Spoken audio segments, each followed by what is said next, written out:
Prosecution department की जानिब से जो 4 दरख्वास्तें दायर की गई थी क्रिमिनल रिवीजन एप्लीकेशंस, उन पर समाअत थी और जेल हुकाम ने मुल्जिम अरमगान को अदालत में पेश किया। सख्त हिफाजती इंतजाम किए गए थे और एडिशनल प्रोसिक्यूटर जनरल ने आज अपने दलाइल शुरू किए। जब मुकदमा दर्ज हुआ 8 जनवरी का ये वाक़या है, जिसके बाद मुल्जिम की मौजूदगी की इत्तला पर डिफेंस में एक बंगले पर छापा मारा गया, जिसमें फायरिंग हुई, मुकाबला हुआ, 2 पुलिस अफसरान जो है उसमें जख्मी हुए।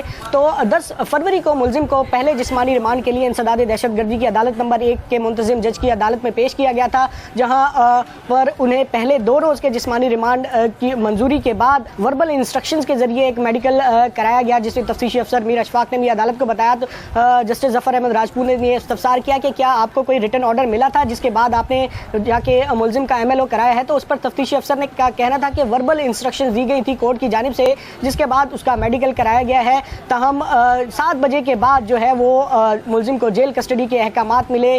ताहम उन्होंने सर्टिफाइड कॉपी के लिए दरख्वास्त दी जो मंजूर नहीं की गई। उसके अगले रोज़ 11 फरवरी को दोबारा जो मुस्तफ़ा आमिर की अगवा का केस था उसमें फ़िज़िकल कस्टडी की एक और दरख्वास्त दी गई एडमिनिस्ट्रेटिव जज जाकिर हुसैन को, जो उन्होंने मुस्तरद की और उसके ऊपर एक JIT बनाने का हुक्म दिया। एडिशनल प्रोसिक्यूटर जनरल सिंध का यह कहना था कि हमने इस्तदा भी नहीं की थी, उसके बावजूद ट्रायल कोर्ट के जज ने मुश्तरका तहकीकात टीम बनाने का हुक्म दिया।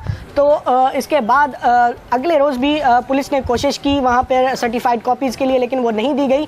तो अदालत ने क्योंकि गुज़िश्ता रोज़ जो रजिस्ट्रार इंसदाद दहशतगर्दी अदालत थे उन्हें पेश होने का हुक्म दिया था, रिकॉर्ड के साथ जो केस का ओरिजिनल रिकॉर्ड जमा कराया था, जो रिमांड पेपर्स थे, पुलिस फाइल थी, वो आज महकमा दाखिला के 2 अफसरान आज अदालत में पेश हुए और उन्होंने वो रिकॉर्ड जब अदालत के सामने रखा तो ये इंकशाफ हुआ कि पहले मुल्जिम अरमगान का 2 रोज़ा जिस्मानी रिमांड दिया गया था, लेकिन बाद में जो है वो उसको वाइटो के जरिए जेल कस्टडी किया गया है। ये अदालत में आज इंकशाफ हुआ। महकमा दाखिला के हुकाम ने अदालत को बताया कि रजिस्ट्रार की जो पोस्ट है वो वैकेंट है और जिन साहिबा को ये चार्ज मिला हुआ है वो उम्रे पर गई हुई हैं। तो अदालत ने ये तमाम रिकॉर्ड जो है वो देखा, उसकी जांच की और उसके बाद तमाम दलाइल सुनने के बाद इसमें मुल्जिम अरमगान भी अदालत में मौजूद थे और उन्होंने कहा कि उस पर तशद्दुद हुआ था, जिस पर जस्टिस जफर अहमद राजपूत ने कहा कि आपने कोई इसकी शिकायत की थी, जेल हुकाम को कुछ बताया था। तो उसने कहा कि आई वॉज शॉक्ड। तो उन्होंने ऐसी कोई दरख्वास्त नहीं की थी जेल हुकाम से भी। तो अदालत ने आज मुख्तसर फैसला सुनाया है और क्रिमिनल रिवीजन की जो 4 एप्लीकेशंस मुख्तलिफ मुकदमात में दी गई थी वो मंजूर की हैं और ट्रायल कोर्ट का 10 और 11 फरवरी का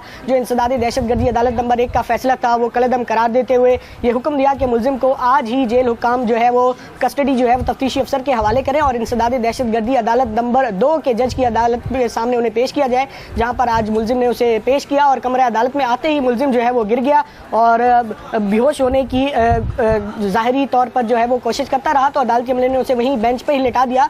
ताहम अदालत ने फरीकैन के वकला के दलाइल सुने। मुल्जिम की तरफ से भी कुछ वकील आज पेश हुए थे। ताहम मुल्जिम ने पहले तो वकालतनामे पर ही दस्तखत करने से इनकार किया, लेकिन बाद में वो दस्तखत करा लिए गए वकला की जानिब से। तो ये आज तमाम सूरत हाल रही। ताहम अदालत ने तमाम फरीकैन के वकला के दलाइल सुने और 4 रोज़ा जिस्मानी रिमांड पर मुल्जिम को पुलिस के हवाले किया।